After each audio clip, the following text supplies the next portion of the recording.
בוקר טוב, ברוכים הבאים לבית במלחה. יש לנו כאן דירת 4.5 חדרים, יפהפייה ומרווחת, משופצת כולה ומושקעת בטוב טעם, מטבח גדול ורחב. יש לנו כאן בר נעים וכיפי לשבת ולאכול בו, ובמקביל יש לנו גם פינת אוכל נוספת, סלון מסודר, מרפסת מוארת ונעימה לשמיים, מרפסת סוכה, מוצר נדיר בימינו. יש לנו את הפינה הזאת, שהיא בעצם הפינת סלון, וממנה אנחנו ממשיכים לחלק הפנימי של הדירה.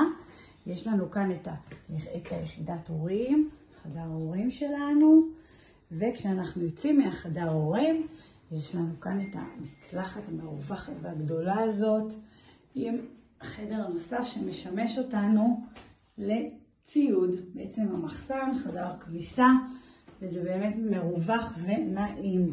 כשאנחנו ממשיכים לעבר החלק השני של הדירה, שיש בעצם הפרדה מאזור של החדר הורים לכיוון החדרי ילדים, שזה בעצם מאפשר לנו לפרטיות מלאה להורים בצד אחד של הדירה. זו האמבטיה המרכזית, משופצת, מוארת, מעובררת, עם חלון גדול ונעים. יש לנו כאן חדר מקסים ומואר, חדר גדול, מרווח, שניתן להכיל בו ארון מאוד גדול והרבה ציוד, חדר לילד. וההפתעה הנחמדה של הדירה זה חדר שבעצם חולק לשני חדרים, חדר לילד המתוק וחדר לילדה.